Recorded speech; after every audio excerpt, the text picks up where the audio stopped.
j'ai choisi avec mes élèves de terminale qui font la spécialité Histoire des Arts de réaliser une exposition de photographie de Charlotte Perriand. Et j'ai donc contacté l'Académie des Beaux-Arts afin qu'elle nous prête les photos qu'elle avait présentées lors d'une exposition l'année dernière. Ils ont donc été commissaires d'exposition. Ensuite, ils ont fait aussi ce qu'on appelle de la médiation culturelle.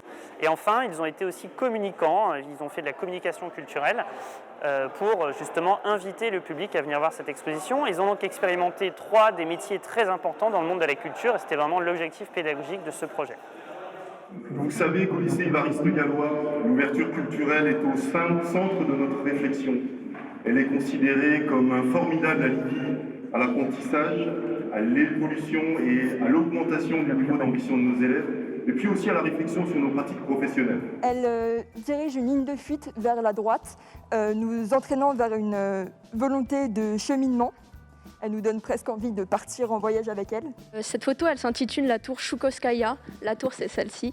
Elle a été prise en 1931 en Russie, à Moscou. On peut voir Le Corbusier, derrière lui une bouche d'aération d'un bateau. En effet, en 1933, elle se rend avec Le Corbusier pour le Congrès international d'architecture moderne.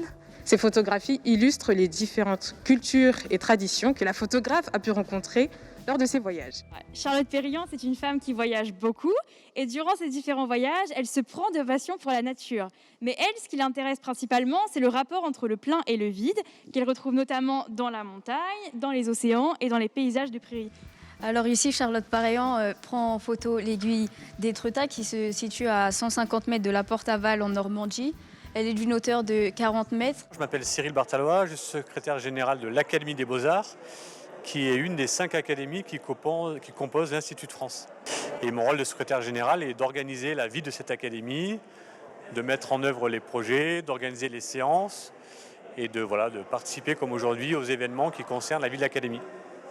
Cette exposition a d'abord été exposée à Paris, au Palais de l'Institut de France, et on avait souhaité effectivement mettre en lumière le travail de photographe de Charlotte Perriand. Et enfin, on est très heureux qu'elle ait été exposée ici, au lycée Évariste Galois. Ensuite, elle partira à la Maison de l'Architecture d'Annecy. C'est la première fois que l'Académie des Beaux-Arts fait une exposition dans un lieu comme celui-ci, comme l'établissement scolaire. C'est l'occasion qui a permis ça, puisque Charlotte Perriand a été inscrite au programme de l'histoire de l'art. Mon rôle dans l'exposition, c'était de présenter un personnage dans l'entourage de Charlotte Perriand. Moi, mon rôle, c'est pareil dans l'entourage de présenter Yolande d'Ormesson qui a eu un impact important dans la vie de Charlotte Perriand. On s'est dispatchés en groupe de 4. Chacune et chacun fait nos textes pour la description des photographies. Je trouve cette initiative d'organiser cette exposition très intéressante et de voir que les lycéens ont réussi à s'approprier le travail d'une telle artiste. Je ne connaissais pas Charlotte Perriand avant l'exposition, si ce n'est tout le temps de la préparation de ma fille à l'expo. Et j'ai beaucoup apprécié, parce que je suis une fan de photographie, et plus particulièrement de la photo en noir et blanc, et j'ai vraiment beaucoup aimé ce que j'ai pu en voir aujourd'hui.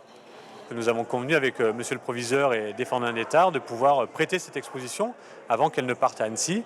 Et donc c'est une grande première pour notre académie. On espère que d'autres projets de la même manière pourront se mener avec votre établissement et avec d'autres pour pouvoir mettre en lumière le travail d'artistes français et étrangers d'ailleurs.